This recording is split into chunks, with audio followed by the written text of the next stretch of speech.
The wind, moving down the frozen river, did not howl. It hissed, carrying the sharp, bitter scent of black water and cracking ice. It tore through the riverbank, slicing through the thin, moss-green wool of Nora Bennett's dress, but she barely felt the cold. Her entire body was locked around the 3-year-old boy shivering against her chest. "I told you, Thorn, I'll never leave this land," Nora said. Her voice shook, not from the freezing mud soaking through her skirt, but from the sheer exhaustion of holding her ground. She was kneeling in the half-frozen sludge of the ferry station bank. Her apron, once white, was stained thick with gray mud and river grit. Leo, her son, buried his face into her neck, coughing a wet, hollow sound that made Nora's ribs ache. Above them, mounted on a massive bay horse, Caleb Thorne looked down with the detached irritation of a man swatting a fly. Behind him, 3 of his ranch hands sat in their saddles, their breath pluming in the freezing air, grinning as if watching a dog refuse to let go of a bone. "It's not your land anymore, Nora," Thorne said, his leather saddle creaking as he leaned forward. "Henry died owing me $400. The ferry station is the collateral. You don't have the coin, and you don't have a husband to work the crossing." "Henry didn't owe you anything," she snapped, tightening her arms around Leo. "He paid that debt in the spring. I saw the ledger." Thorne pulled a piece of folded, weathered paper from his heavy coat and tossed it down. It struck Nora's collarbone and fell into the frozen mud beside her torn boots. "This says otherwise. His signature. My terms." Nora stared at the folded debt paper, the edge of it already soaking up the dark river water. If she reached for it, she would have to loosen her grip on Leo. She didn't move. She knew it was a lie. Her husband's ferry rope had snapped in the night 2 weeks ago, under circumstances the sheriff refused to investigate, swallowing Henry into the dark river. Thorne had waited exactly 14 days before riding down to claim the station. "Sign the transfer, Nora," Thorne said, his voice dropping into a dangerous, quiet rhythm. "Or my boys will carry you and the brat out of here by the hair. It's too cold to play the grieving widow today." One of the ranch hands spurred his horse forward, the animal's iron-shod hooves stomping violently into the mud, sending freezing water splashing across Nora's pale face. Leo shrieked, clutching his mother's torn collar. Nora flinched, turning her shoulder to shield her son, expecting the heavy weight of the horse to crush them. A sudden, sharp sound cracked through the freezing air. It wasn't a gunshot. It was the brutal, heavy thud of an iron axe biting into the frozen earth, less than an inch from the front hoof of the ranch hand's horse. The horse reared back with a terrified whinny. The rider cursed, scrambling to hold the reins as the animal danced backward, slipping on the icy mud. Nora gasped, looking up through the strands of auburn hair plastered to her wet face. He stepped out of the freezing river mist like a ghost that had decided to stop haunting and start hunting. Gideon Vance was a man built by the harshness of the places he had survived. He wore a long, heavy oilskin coat, slick with freezing river spray. His face was weathered, his skin pale but carved with deep, hard lines, and a faint, flat scar traced the edge of his jawline. His deep black eyes didn't look at Nora. They didn't look at the rearing horse. They locked entirely on Caleb Thorne. Gideon didn't say a word. He reached down effortlessly, gripping the thick wooden handle of the axe he had just buried in the frozen ground, and ripped it free with a sound like tearing bone. He rested the heavy iron head over his shoulder. The silence that followed was heavier than the winter wind. "Who the hell are you?" the ranch hand demanded, trying to steady his nervous horse. Gideon didn't answer. He took 2 slow, deliberate steps forward, placing his heavy, waterlogged boots directly between Nora and the mounted men. The broad expanse of his back blocked the freezing wind. For the first time in 2 weeks, Nora wasn't looking at the men who wanted to destroy her. She was looking at a wall of wet canvas and silent defiance. Thorne narrowed his eyes, recognizing the dangerous stillness of a man who did not care if he died today. "This isn't your business, Drifter. This is a lawful debt collection." Gideon finally spoke. His voice was like gravel crushed under a wagon wheel, low, coarse, and entirely devoid of fear. "River's freezing," Gideon said. Thorne blinked, thrown off by the statement. "What?"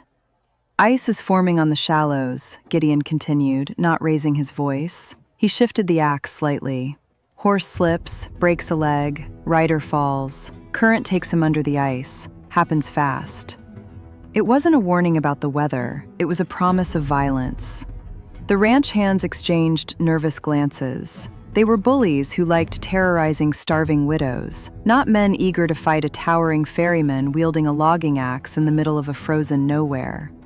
Thorne looked at the axe, then at Gideon's dead, unblinking eyes. He pulled his horse's reins, turning the animal sharply. "You've got 3 days, Nora," Thorne spat over his shoulder. "I'll be back with the sheriff. If you're not gone, I'll burn this rotting station to the ground with you in it."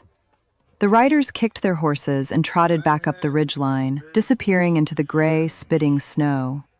Nora remained in the mud, trembling violently as the adrenaline began to leave her blood, replaced entirely by the biting cold. Leo was sobbing a quiet, exhausted sound into her chest. Gideon stood perfectly still, watching the ridge until he was certain the riders were gone. Slowly, he lowered the axe. He turned around and looked at her. He didn't offer a polite smile. He didn't ask if she was hurt. He looked at her muddy apron, at the pale blue tint of the child's lips, and at the folded debt paper lying in the freezing mud. He bent down, his knee sinking into the sludge, and picked up the folded paper.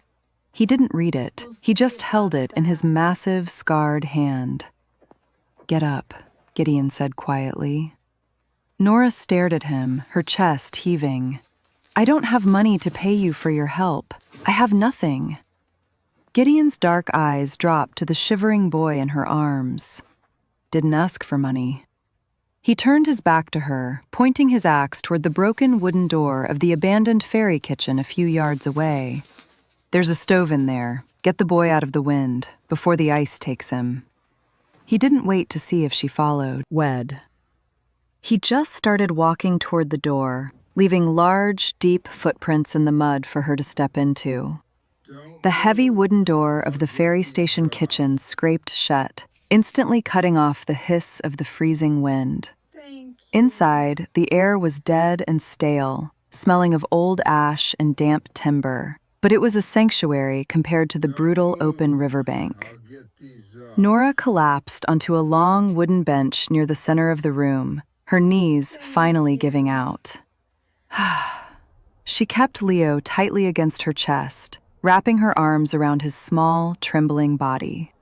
The moss-green wool of her dress was soaked through at the hem, and the gray mud smeared across her apron was already beginning to crust and harden in the cold air. Gideon did not sit.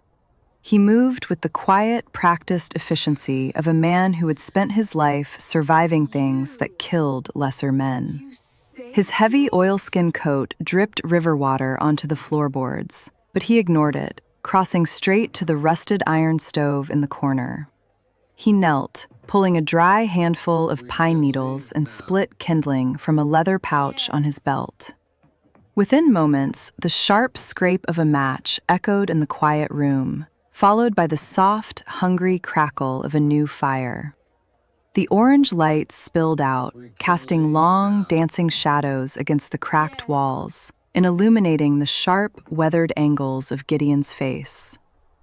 Nora watched him, her breath coming in shallow, shivering gasps. She didn't know this man. She knew the stories, of course. Everyone along the river knew about the silent ferryman who lived alone and possessed a stare that made outlaws cross the road. But right now, watching him tend the fire, she didn't see a monster.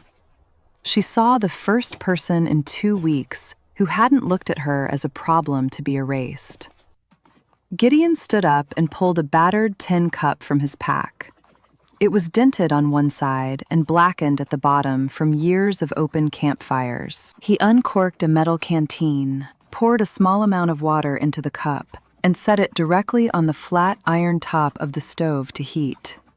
He didn't look at her. He didn't ask her about her husband, or the debt, or why she was fighting a losing war against the most powerful rancher in the county. He just watched the water. When faint tendrils of steam began to rise, Gideon picked up the tin cup using the edge of his sleeve. He walked over to the bench. He didn't hand the cup to Nora. Instead, he crouched down so he was eye level with the shivering 3-year-old boy. "Drink," Gideon said, his gravelly voice surprisingly quiet, devoid of its usual harsh edge. Leo peeked out from the folds of Nora's wet dress. He looked at the scarred, imposing man, then at the steaming cup. Slowly, he reached out with tiny, freezing fingers.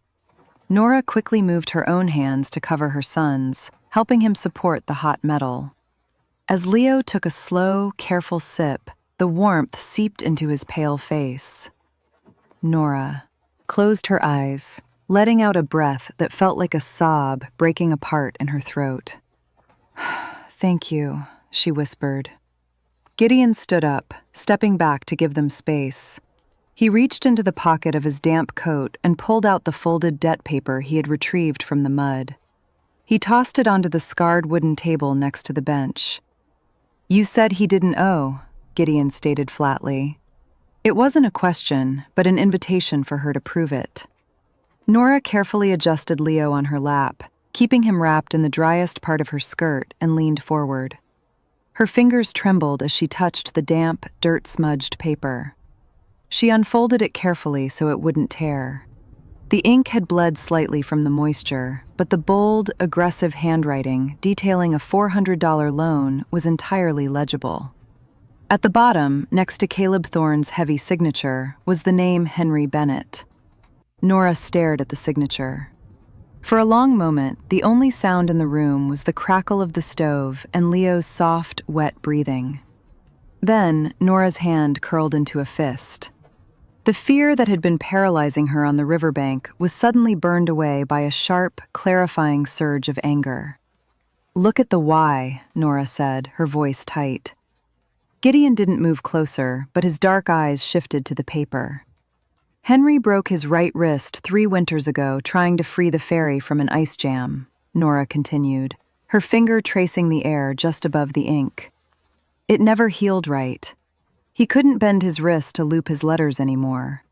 Every time he wrote a Y or a G, the tail was a straight, rigid line down." She looked up, her hazel eyes locking onto Gideon's. "This signature has a perfect, sweeping loop at the end. Henry didn't sign this. Caleb Thorne forged it." Gideon stared at her, his expression unreadable, but a dark understanding shifted behind his eyes. A forged debt meant Thorne hadn't just waited for a tragedy to claim the ferry station. "Rope didn't snap on its own," Gideon said quietly. The words hit Nora like a physical blow. The unspoken truth hovered between them, ugly and undeniable. Thorne hadn't just stolen her land, he had murdered her husband to get it. The ferry station was the only crossing for 50 miles. Whoever controlled it controlled the cattle routes. Thorne had killed Henry for geography. Nora's breathing hitched, tears of pure rage finally welling in her eyes, but she refused to let them fall. She pulled Leo tighter against her, burying her face against the top of his head to steady herself. "He's coming back in 3 days," Nora whispered into her son's hair, "with the sheriff, and the sheriff belongs to him." "Let him come," Gideon replied. Nora looked up. Gideon was standing by the window, staring out through the cracked, dirty glass at the darkenings. The wind had picked up, howling now, rattling the loose wooden boards of the station.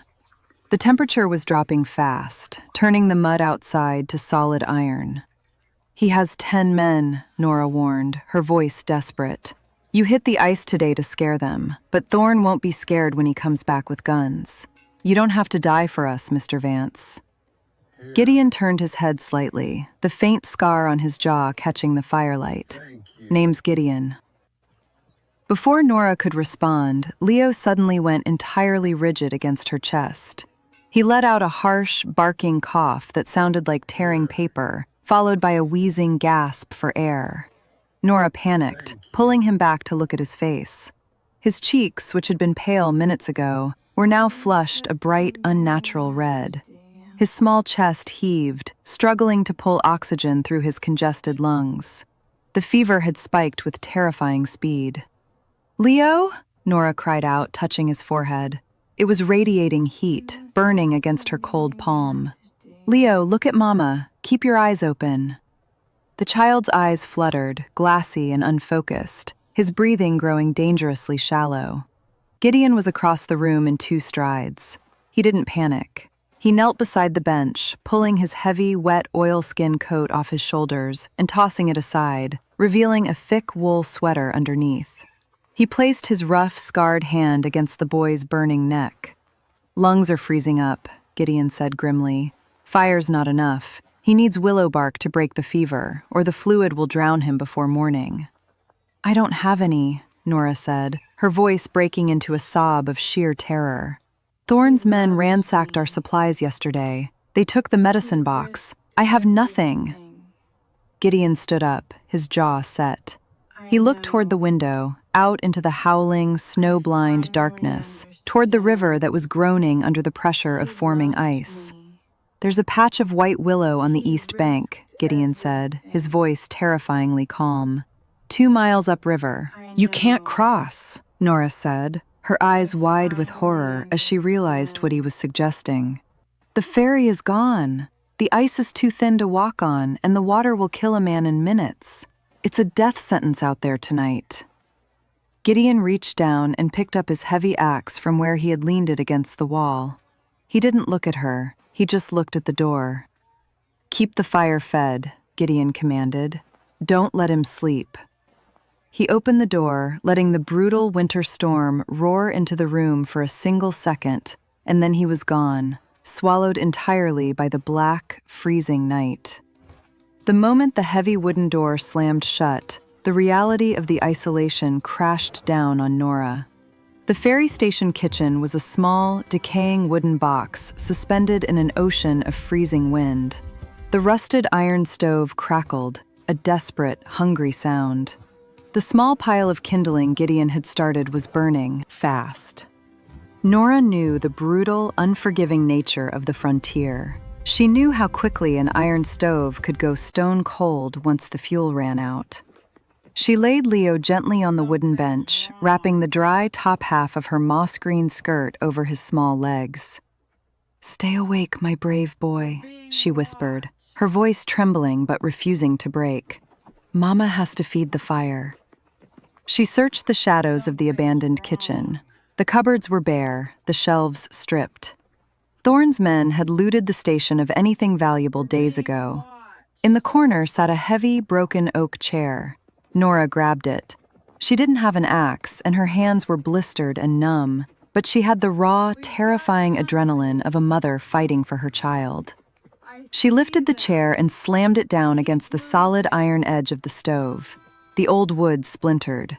She lifted it and slammed it again, gasping for breath, her muddy apron dragging against the floorboards, until a thick leg snapped off. She shoved the jagged wood into the flames. The fire flared instantly, throwing harsh, dancing light against the dark timber walls. Nora moved to the window.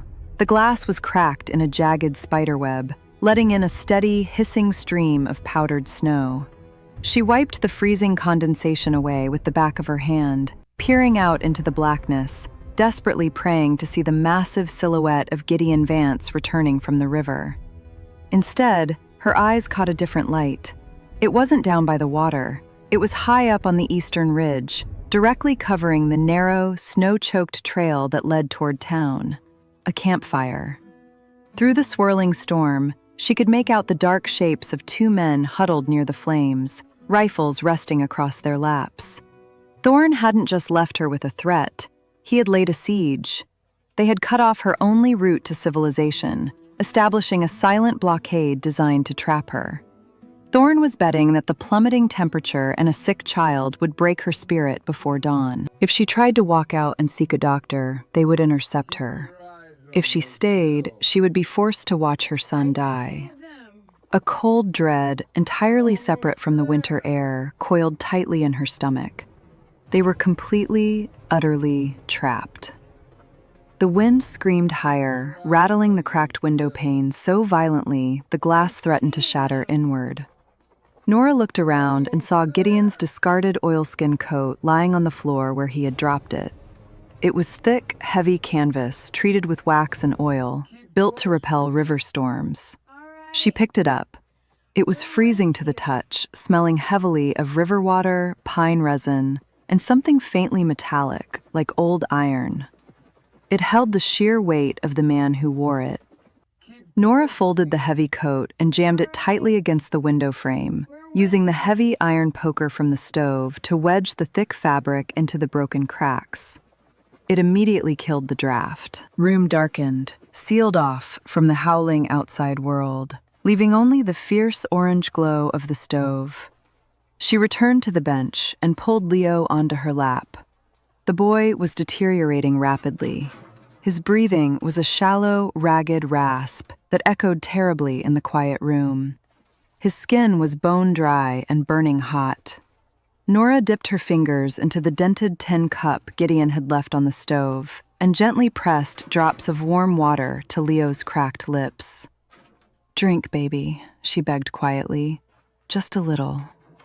Leo didn't respond. His eyes remained shut, his small chest struggling violently with every inhalation. Nora pulled him against her chest, wrapping her arms around him, rocking back and forth, trying to transfer her own core heat into his failing body. In the dim firelight, surrounded by the siege of the storm, the terrifying logic of the frontier began to whisper in her mind. Why would Gideon Vance come back? He was a solitary man, a scarred, silent ferryman with a dark past who owed her absolutely nothing.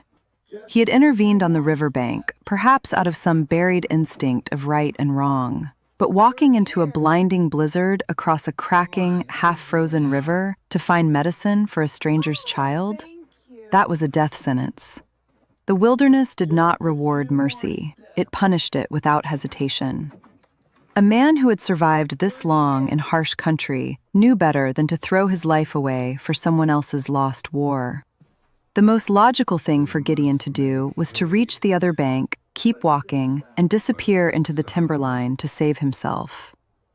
Nora squeezed her eyes shut, fighting a wave of pure despair.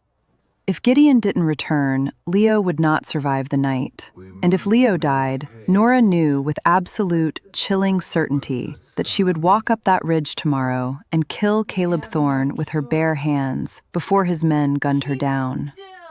She rocked her son, humming a low, tuneless lullaby to drown out the sound of the wind, refusing to let the fire die. An hour passed. The wood burned lower. The cold began to creep back into the corners of the room, pressing inward like a living, suffocating weight. Then an entirely different sound cut through the storm. It was a deep, resonant boom, followed by a sharp, violent tearing noise that vibrated through the very floorboards of the ferry station. It didn't come from the ridge where Thorne's men waited. It came from the river. It was the terrifying sound of massive ice plates shifting, buckling under the heavy current and breaking apart. Nora stopped rocking. Her breath caught in her throat. She stared at the heavy wooden door, the only barrier between her and the black water outside. "Please," she whispered into the empty, firelit room, her voice breaking. "Please don't be dead." The sound of the fracturing ice died away, swallowed instantly by the relentless roar of the blizzard. Nora remained frozen on the wooden bench, her heart hammering violently against her ribs. She looked at Leo, whose small chest was working desperately, his lips parted in a dry, feverish pant. She couldn't stay blind. The terrible boom from the river had been too loud, too final. Nora carefully laid Leo down on the bench, pulling the dry, heavy fabric of her moss-green skirt entirely over his trembling legs, tucking the edges tightly to trap the heat from the iron stove. She stood up, her legs numb and shaking, and moved toward the heavy wooden door. She didn't pull it wide. That would extinguish the fire and kill Leo in minutes. She only cracked it a fraction of an inch, pressing her face against the splintered wood, letting the brutal wind whip her auburn hair across her eyes. The river was a nightmare. It was not a solid, peaceful sheet of white winter ice. It was a churning, violent battleground. The fast current beneath the surface was fighting the freezing temperatures, creating massive, jagged flows of ice that ground against each other with the shrieking sound of tearing metal. Between these moving white islands ran veins of fast, black water. Water so cold it would stop a man's heart the second it pulled him under. Through the blinding squalls of snow, Nora saw him. Gideon was halfway across the river. He was entirely exposed to the wind, having left his heavy oilskin coat behind to seal their window. He wore only a dark, thick wool sweater that was already coated in a shell of freezing sleet. He was not walking, he was surviving. Every step was a brutal calculation.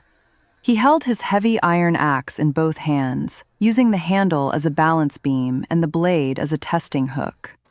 He would strike the ice ahead of him, listening to the vibration, feeling for the terrible weakness in the frozen crust before committing his weight. Nora gripped the edge of the door, her knuckles turning white.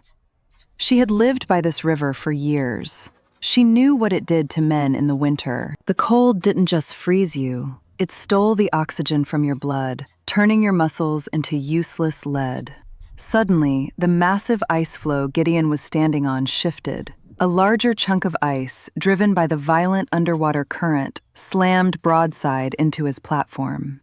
The impact echoed over the storm. The ice beneath Gideon shattered instantly. Nora gasped, her hand flying to her mouth to stifle a scream. Gideon dropped into the black water. He went down fast, the freezing river swallowing him up to his chest. "No," Nora whispered, her voice entirely lost to the wind. "God, no." If the current caught his legs and pulled him beneath the surrounding ice, he would never come up. He would be trapped beneath the frozen ceiling, dragged miles downriver in the dark.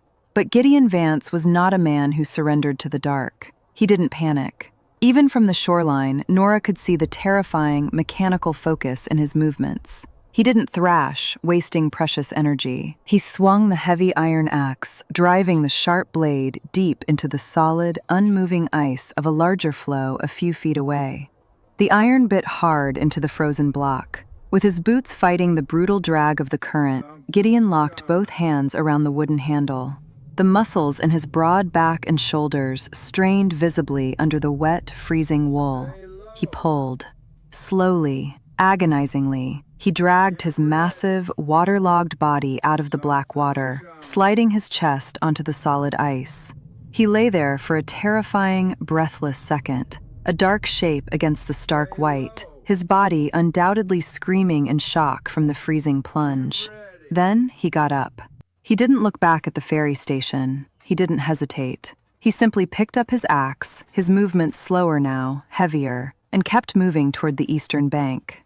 Nora watched until the swirling snow and the darkness swallowed him completely, leaving only the shrieking wind and the grinding river. She slowly pushed the heavy door shut, dropping the iron latch into place. She leaned her forehead against the rough timber, her entire body shaking, unable to stop the hot tears that finally spilled over her dirt-smudged cheeks. She had spent the last 2 weeks drowning in the cruelty of the frontier. She had watched the men of the town turn their faces away when Caleb Thorne stole her livelihood. She had watched the sheriff accept a forged paper without asking a single question. She had been treated as property, as a nuisance, as prey.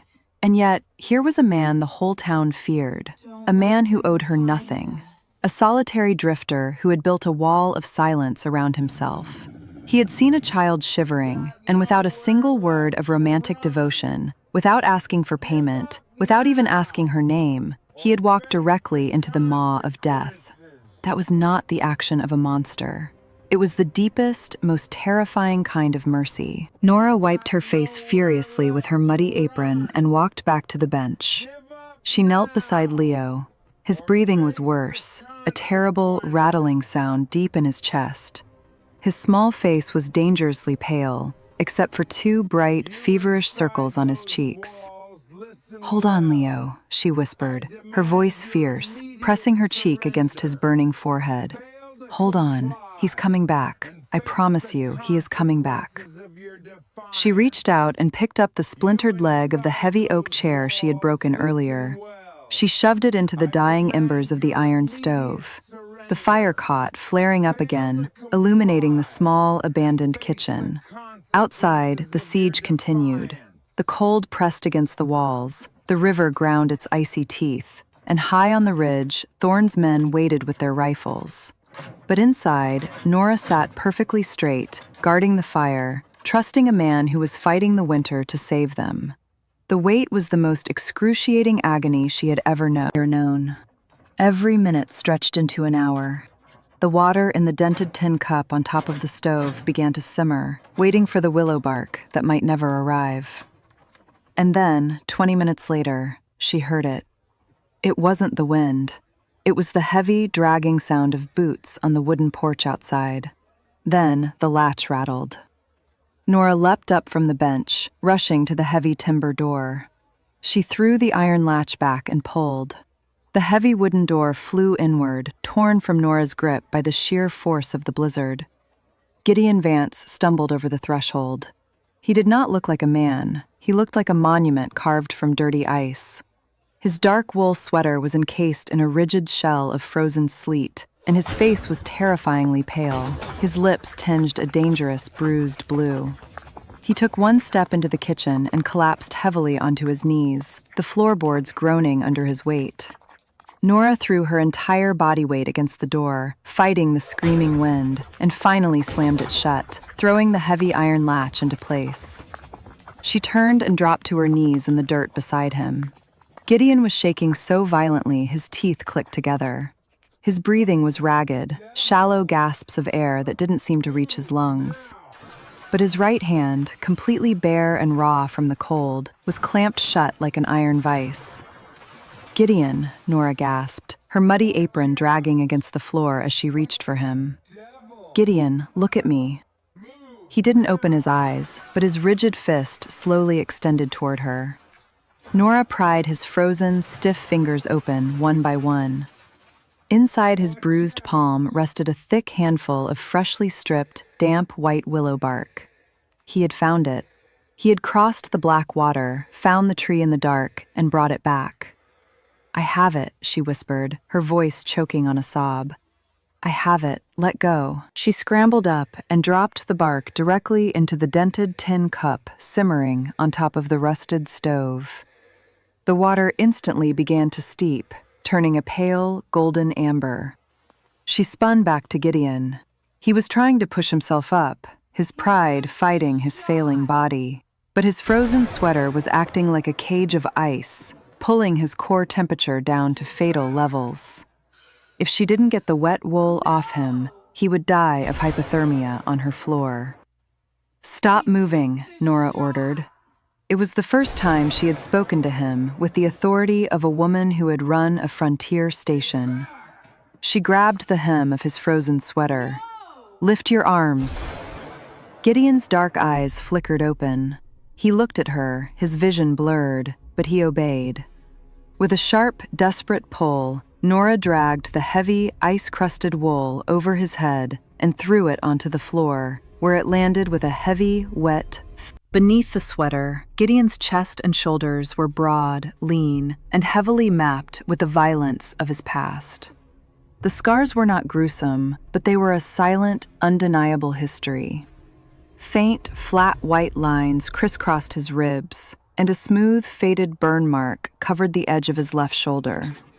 He was a man who had stood between the world and the people it tried to crush, and the world had left its receipts on his skin. Nora ran to the wooden trunk she had packed when Thorne first threatened her. She dug past her few belongings and pulled out a thick, dry wool blanket, the one Henry used to wrap around his shoulders on winter nights. She hurried back and threw the heavy blanket over Gideon's bare shoulders, pulling the edges tight across his chest. She grabbed his arm, surprisingly heavy with dense muscle, and dragged him closer to the radiant heat of the iron stove. "Sit, don't move," she commanded gently. She turned her attention back to the tin cup. The willow bark tea was dark amber now, emitting a sharp, earthy, medicinal smell. She used the edge of her muddy apron to grab the hot metal cup and carried it to the bench where Leo lay. The boy was barely conscious, his breathing a terrifying, wet rattle. Nora sat beside him, lifting his small head into her lap. "Leo, sweetheart," she whispered, tears cutting clean tracks through the soot and dirt on her face. "Drink this. You have to drink." She tipped the tin cup against his cracked lips. He choked at the bitter taste, weakly trying to turn his head away, but Nora was relentless. She stroked his throat, murmuring soft, desperate prayers, forcing him to swallow the warm liquid drop by drop. When the cup was half empty, she set it aside and wrapped the boy back in the dry folds of her moss-green skirt. Then the waiting began. The next hour was a grueling, agonizing purgatory. The storm raged outside, the wind battering the station. But inside, the only sound was the crackle of the fire and the ragged breathing of the child. Gideon sat on the floor with his back against the wall, the blanket pulled tight around him. He didn't speak. He just watched Nora with those dark, unblinking eyes. Slowly, the violent shivering in his body began to subside. The color crept back into his face, the bruised blue fading from his lips. Nora kept her hand on Leo's forehead. It felt like holding a burning coal. But then, just as the firewood began to burn low, the miracle happened. Leo's small chest heaved in a deep, unobstructed breath. The terrible rattling sound smoothed out. A sheen of sweat broke out across his flushed forehead, and his rigid body suddenly went entirely limp. The fever broke. He let out a soft, exhausted sigh and fell into a natural, deep sleep. Nora pulled her hand back as if she had been burned. She stared at her son's rising and falling chest, the steady rhythm of a child who was no longer drowning in his own lungs. The tension that had kept her spine straight for 2 weeks suddenly snapped. She buried her face in her hands, her shoulders shaking as she wept. It wasn't a loud cry. It was the silent, agonizing release of a mother who had been staring into the abyss and had finally been pulled back. A shadow moved beside her. Gideon had stood up. He walked over to the bench, moving stiffly. He reached down with his large, scarred hand and pulled the heavy woolen blanket tighter around Leo's sleeping shoulders, making sure the cold drafts couldn't reach him. Nora looked up at him through her tears. "You saved him." Gideon didn't accept the praise. He just looked at the sleeping boy, the faint scar on his jaw tightening. "He's a fighter." Nora wiped her face, her eyes drifting to the scarred wooden table where the folded, damp debt paper still lay. She picked it up, her anger returning, a cold, sharp blade cutting through her relief. "Why did you do it?" Nora asked, her voice dropping to a whisper so she wouldn't wake the child. "You saw the forgery. You know Thorne is a murderer. You know he controls the town. You could have walked away. You could have let us be another tragedy." Gideon turned his dark eyes to her. In the firelight, he looked less like a hardened drifter and more like a tired soldier who had been fighting the same war for too long. "Long time ago, in a mining camp up north," Gideon said, his voice slow, gravelly. "Saw a man claim a family's claim. Used a forged paper, just like that one. Used the local law to back it up. Town stood by and watched because it was easier then, and fighting." He looked away, staring into the orange flames of the stove. "The family didn't survive the winter. I was the gate guard for the camp. I watched them get pushed out. Kept my mouth shut because it wasn't my business." He turned his gaze back to Nora, and the sheer weight of his regret was staggering. It wasn't pity in his eyes. It was the heavy, unbreakable resolve of a man seeking atonement. "I don't look away anymore," Gideon said quietly. Nora stared at him, understanding crashing over her. The town thought Gideon Vance was a monster because he lived alone and carried an axe like a weapon. They didn't understand that he lived in the wilderness because he couldn't stomach the civilized cruelty of men. He was the only honest thing left in the valley. Suddenly, the pitch of the wind outside changed. It wasn't a howl anymore. It was a low, steady whistle. Gideon tilted his head, his wilderness instincts instantly overriding the quiet moment. Storm's dying. Nora felt a chill that had nothing to do with the temperature. Thorn said 3 days. He lied, Gideon stated flatly. He walked to the window, pulling back a corner of his heavy oilskin coat just enough to peer out into the gray pre-dawn light. He cut your road. He knows you're trapped.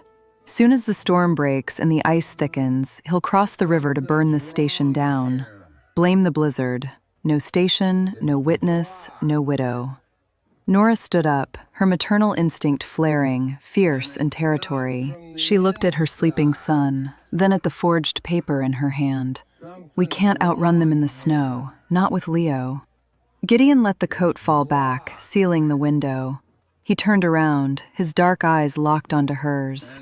The warmth of the firelight vanished from his face, replaced by the terrifying, cold calculation of the man who had buried an axe in the frozen mud. We're not running, Gideon said. He walked over and picked up his heavy iron axe from the floor. He wants the river crossing. We're going to give it to him.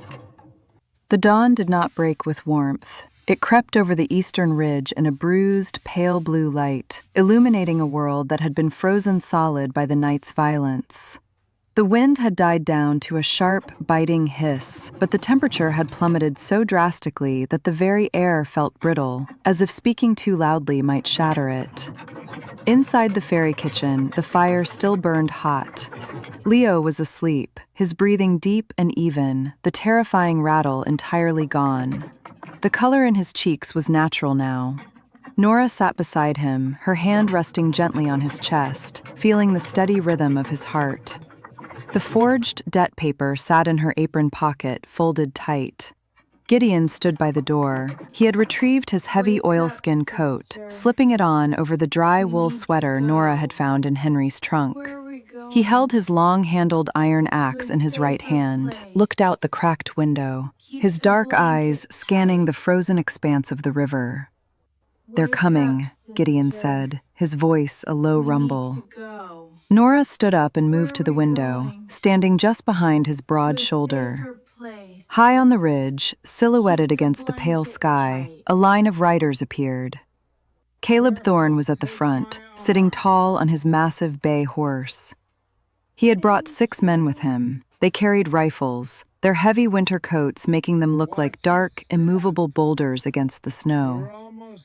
They began their slow descent toward the eastern bank of the river. The ice thickened overnight, Nora said, a spike of panic tightening her throat.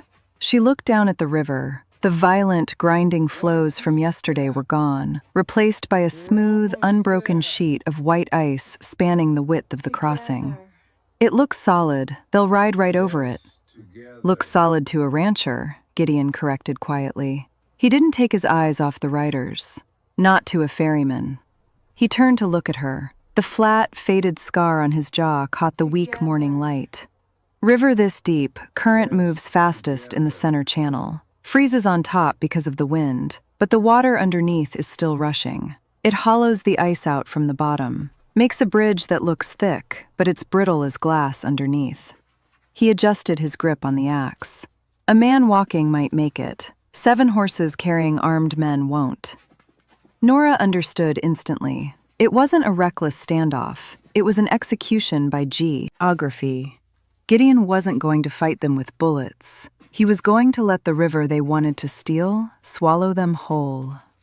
Stay inside, Gideon commanded. Bar the door. If I don't come back, you take the boy and walk south along the bank. Don't go to town. Go to the magistrate in the next county. Show him the paper. Show him the why. He didn't wait for her to agree. He unlatched the door and stepped out into the freezing blue morning, pulling the door shut behind him with a heavy thud. Nora immediately dropped the iron latch into place, her hands trembling. But she didn't step away. She pressed her face against the cracked, frosted glass of the window, her breath fogging the pain. Outside, Gideon walked down the muddy, frozen bank. He didn't run, he didn't hide. He walked with the slow, terrifying certainty of a predator stepping into its own territory. He stopped a dozen yards out onto the ice, right at the edge of where the deep channel began beneath the frozen surface. He stood perfectly still, his boots planted wide, resting the heavy head of his axe on the ice in front of him. He waited. On the eastern bank, Thorn and his men pulled their horses to a halt. The massive bay snorted, its breath pluming in the frigid air. Thorn looked across the flat expanse of white ice, his eyes locking onto the solitary, dark figure of the ferryman. Even through the glass, Nora could see the arrogant sneer twist Thorn's face. He thought he had won. He saw one man with an axe standing against 7 men with rifles. It was the kind of math a greedy man loved. Thorn shouted something across the ice. The wind carried the sound away, but the mockery in his posture was clear. He drew his rifle from its scabbard, resting it across his saddle pommel. He spurred his horse forward. The 6 ranch hands followed. They rode in a tight formation, arrogant and careless, their heavy horses' hooves striking the ice with dull, rhythmic thuds that vibrated through the frozen valley. Gideon did not flinch. He watched them come. 50 yards, 40 yards, 30 yards. Nora held her breath, her fingernails biting into her palms. It's holding, she thought, with rising terror. The ice is holding. The horses were massive beasts, their iron shoes digging into the frost, but the surface wasn't breaking. Thorn was 20 yards away, raising his rifle, a cruel smile breaking across his face. Gideon moved. He didn't raise his hands to surrender. He didn't reach for a gun. He gripped the handle of his axe with both hands, lifted it high above his head, and brought the heavy iron blade down with earth-shattering force, driving it directly into the ice between his boots. The impact cracked like a cannon shot. To Thorn and his men, it looked like the desperate, meaningless swing of a madman. But Gideon hadn't just hit the ice. He had struck the precise fault line where the solid shoreline ice met the hollow, fragile crust over the deep channel. The sound that followed was not a crack. It was a roar. A massive spiderweb of deep black fissures shot out from Gideon's axe, racing across the white surface with terrifying speed, darting directly under the hooves of the approaching horses. Thorn's smile vanished. His horse screamed, sensing the void opening beneath it, and reared back violently. "Back!" Thorn roared, dropping his rifle to grab the reins. "Pull back!" It was too late. The combined weight of 7 horses and armed men on the hollowed center of the river was the exact trigger the trap required. With a sickening, thunderous groan, the entire center of the frozen river collapsed.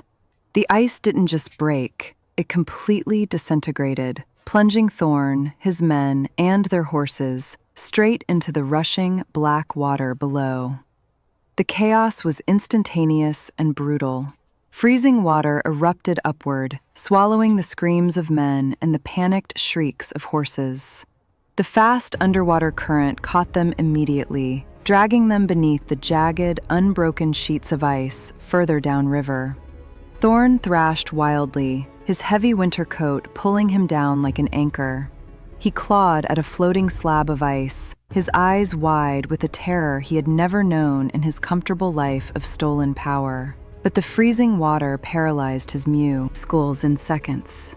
His grip failed, and the black river pulled him under. Within moments, there was nothing left but churning black water, chunks of broken white ice, and the echoing silence of the frontier. Gideon stood exactly where he had struck the blow. The ice had shattered less than 3 feet in front of his boots, leaving him standing on the solid, unyielding edge of the shoreline shelf. The dark water swirled angrily at the toes of his boots, but it could not reach him. He didn't cheer. He didn't smile. He slowly pulled his axe free from the ice, lifted it, and rested it on his shoulder. He stood there for a long time, watching the black water, making absolutely certain the river had finished its work. Inside the station, Nora let out a breath she felt like she had been holding for 2 weeks.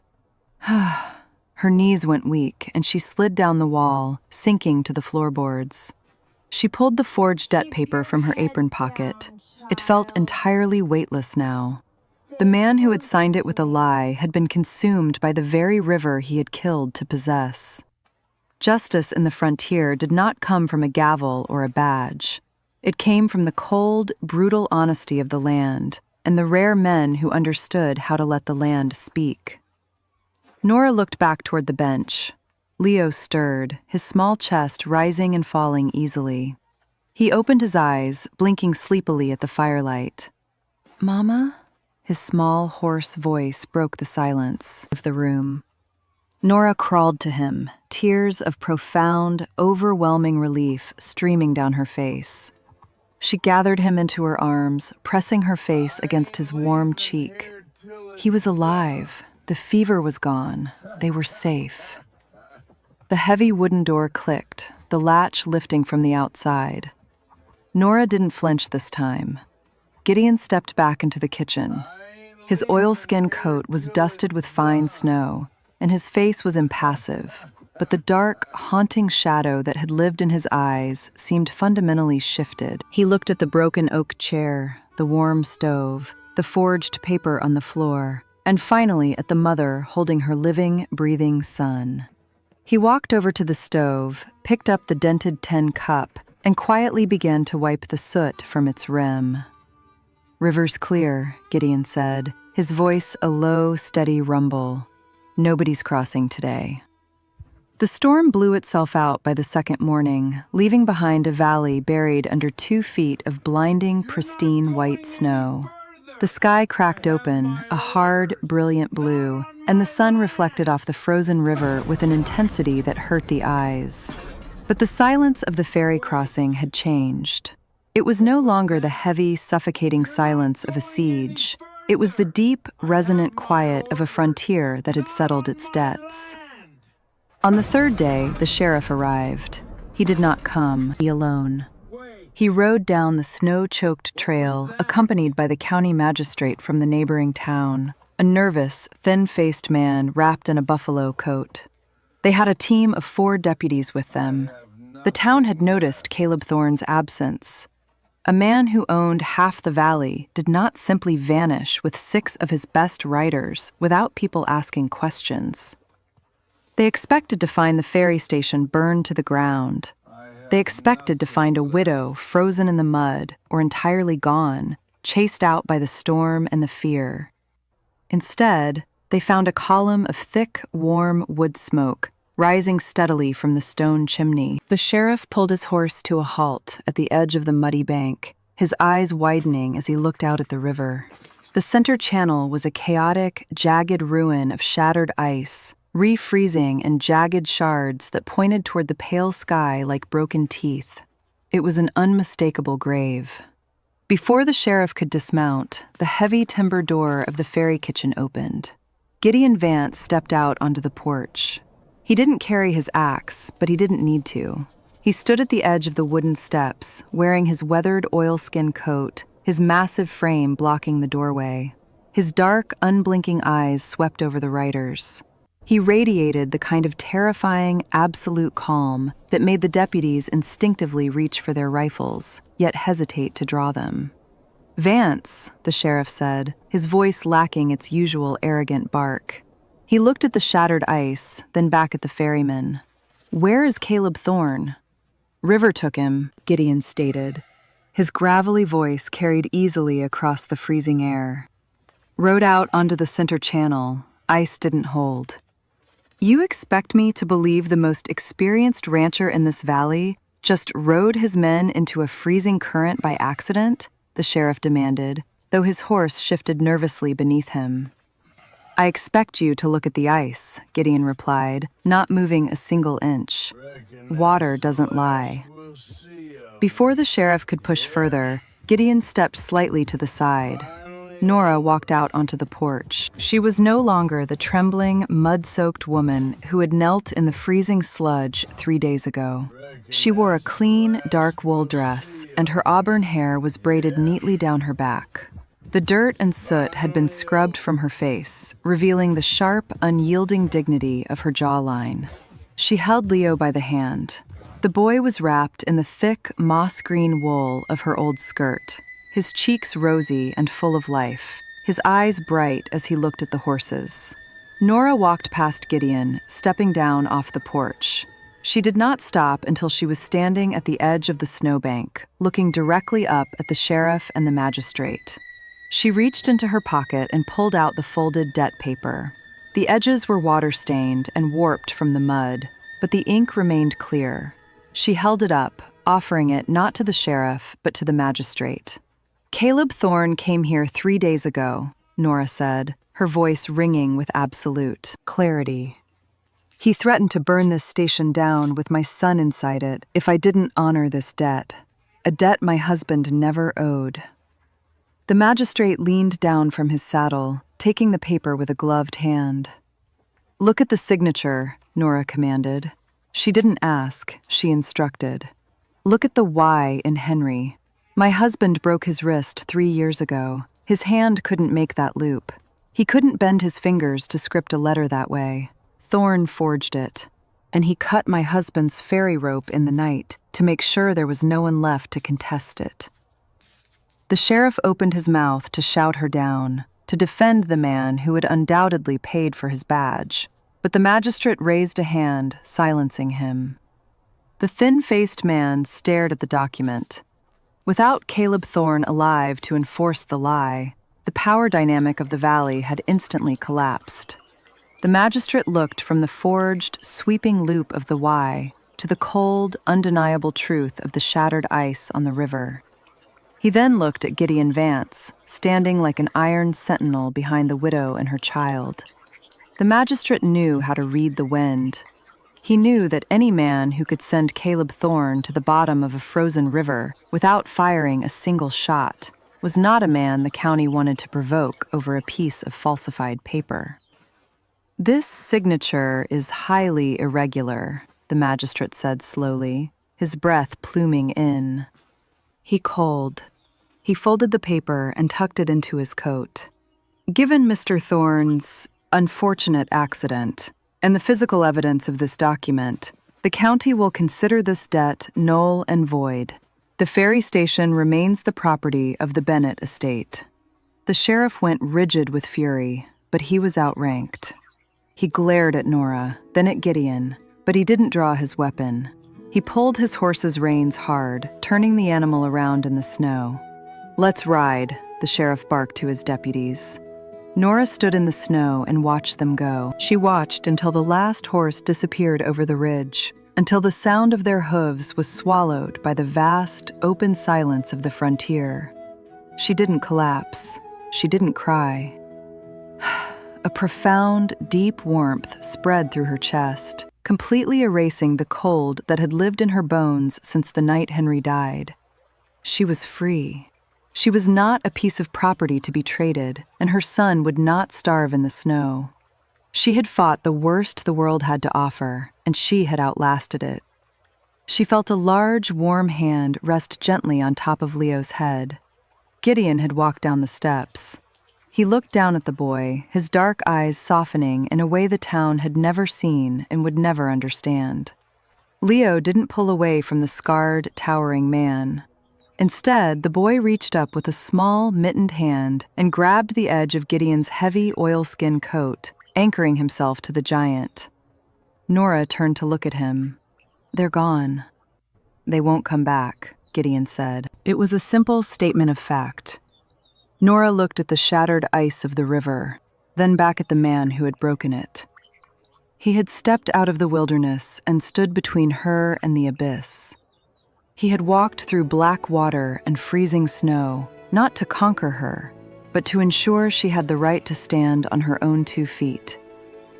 "The ferry rope needs to be restrung before the spring thaw," Nora said quietly, her hazel eyes searching his face. "The station needs a new roof, and Leo needs someone who knows how to read the ice." She paused, her voice catching just slightly. "I cannot pay a man's wages, Gideon, but this land produces enough to eat, and the kitchen is warm." Gideon looked at her for a long time. The wind ruffled the graying hair at his temples. He was a man who had spent his entire life believing he was a creature of the dark, a man meant to exist only on the edges of civilization, carrying the weight of the things he couldn't save. But looking at the woman who had dragged his freezing body to the fire, who had stood up to the men who wanted her dead, he realized the wilderness didn't require him to be alone anymore.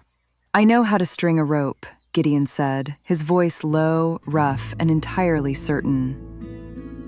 He didn't make a grand speech. He didn't offer empty vows. He simply reached out and took the empty wooden bucket from the porch steps, turning toward the frozen river to fetch the morning water. It was the deepest, most absolute promise a man like Gideon Vance could make.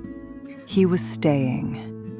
That evening, the temperature dropped again, bringing the sharp, clear bite of a true frontier winter night. Inside the station, the iron stove radiated a fierce, steady heat. The broken oak chair had been replaced by solid, split pine. Leo was asleep on the bed they had moved near the fire, breathing easily, his small chest rising and falling in perfect peace. Nora stood by the stove, holding the dented tin cup. She had scrubbed it clean, filled it with hot coffee, and carried it to the door. She opened the heavy timber door. Gideon was on the porch. He had found an old, rusted storm lantern in the station's shed. He had cleaned the glass, trimmed the wick, and filled it with oil. As Nora watched, he struck a match. The flame caught, bright and golden, trapped safely behind the glass. Gideon reached up and hung the lantern on the heavy iron hook above the station door. The light spilled out across the snow, cutting through the encroaching darkness. It cast a warm, golden glow over the frozen mud, reaching all the way to the edge of the river. It was a beacon. It told anyone traveling the dark, brutal trails of the frontier that the crossing was open. It told the world that the station was guarded, that it was safe, and that the people inside it would not be moved. Nora stepped out onto the porch, offering him the tin cup. Gideon took it. His rough, scarred fingers brushed against his ears. He didn't look away from her. The lantern light caught the flat scar on his jaw, but it no longer looked like a mark of violence. It looked like the proof of a man who had survived long enough to find a reason to stop fighting and start building. Nora leaned her shoulder against his thick, wool-covered arm. Gideon didn't flinch. He shifted his stance, moving slightly to block the wind from hitting her, his massive presence wrapping around her like an impenetrable shield. They stood together on the porch of the ferry station, drinking from the same dented cup, watching the snow fall into the dark river. The world outside was still harsh, the winter was still long, but the door behind them was secure, the fire was fed, and the light at the crossing would never go out again. If you have ever fought a battle no one else could see, if you have ever stood in the freezing wind and refused to let go of what is yours, this story is for you. In a world that often turns its back on the vulnerable, there is a profound healing power in the quiet people who refuse to walk away. Real protection doesn't always come with loud speeches or shining armor. Sometimes it comes in the form of a scarred man who simply stands between you and the storm, and a mother who refuses to let the fire die. If Nora and Gideon's journey to find their safe place touched your heart, please leave a like, share this video with someone who needs a reminder that they are never truly alone, and subscribe for more stories of survival, mercy, and love on the harsh frontier.